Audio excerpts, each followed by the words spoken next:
This is very important to all of us gathered here. I'm pleased to be joined by many of the members of Congress as we take an important step to halt the flood of deadly drugs that are pouring into our country like never before. Today, we had a beautiful bipartisan moment where Democrats and Republicans are working together to keep that fentanyl out of our country, to use these devices to accomplish that goal. It's not perfect. We need to do a lot more.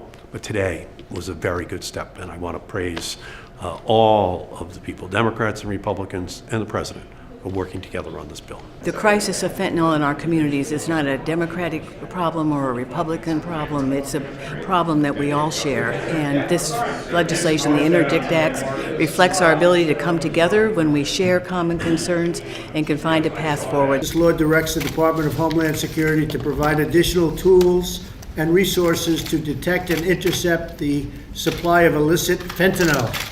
President, I want to thank you so much, but on behalf of law enforcement, fentanyl is impacting them on a daily basis. Yes. They are the ones in our first responders, whether firefighters, EMT, and police, who are being impacted when they come upon offenders and people with fentanyl, and they too are actually suffering from overdoses. This is a powerful example of where when you work across the aisle in a bipartisan way on an issue that affects all of our constituents, you can achieve some important progress in the fight against illicit drugs like fentanyl. Kentucky, where I come from, suffers from the third highest drug overdose mortality rate in the country, and our people are suffering. Each death is a tragedy, leaving behind devastated parents, spouses, and orphans all over our country.